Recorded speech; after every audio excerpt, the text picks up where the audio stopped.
রাসূলুল্লাহ সাল্লাল্লাহু আলাইহি ওয়াসাল্লাম জন্মের সময় ফেরেশতাদের সাথে শয়তানের তুমুল ঝগড়া। যেদিন ভোরবেলায় মহানবী সাল্লাল্লাহু আলাইহি ওয়াসাল্লাম জন্ম নেন, সেই দিন বিশ্বের সবগুলো মূর্তি মাটির দিকে নত হয়ে পড়ে।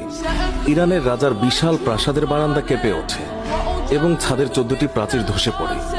বিশ্বের সব সম্রাটের সিংহাসন উল্টে পড়েছিল। বিশ্বের সব রাজা বোবা হয়ে পড়েছিলেন, অর্থাৎ তারা কথা বলতে পারছিলেন না। সেই দিন গণকদের সব জ্ঞান লুপ্ত হয় এবং জাদুকরদের জাদুগুলো অকার্যকর হয়ে পড়ে। বিশ্বনবী সাল্লাল্লাহু আলাইহি ওয়াসাল্লাম জন্মের সময় শয়তান তার সন্তানদের মধ্যে আর্তনাদ করে ওঠে। ফলে সবগুলো শয়তান তার কাছে এসে বলে, কেন এত পেরেশান বা উদ্বিগ্ন হয়েছে? সে বলল, কাল রাতে কি হয়েছিল? রাতের প্রথম থেকে এই পর্যন্ত দেখেছি যে আকাশ এবং জমিনের অবস্থা বদলে গেছে। ভূপৃষ্ঠে ঘটে গেছে এক বিরাট ঘটনা। ঈসা আলাইহিসসালাম ঊর্ধ্ব আকাশে চলে যাওয়ার পর আর কখনো এত বড় ঘটনা ঘটেনি। সবাই গিয়ে খোঁজ খবর নাও যে কি ঘটেছে।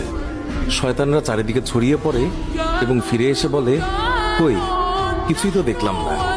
বড় শয়তান বা শয়তানের নেতা তখন বলল, এই বিষয়ে খোঁজ খবর নেওয়া আমাদের কাজ। আর তারপর সে পবিত্র মক্কার কাবাঘর সংলগ্ন অঞ্চলে আসলো।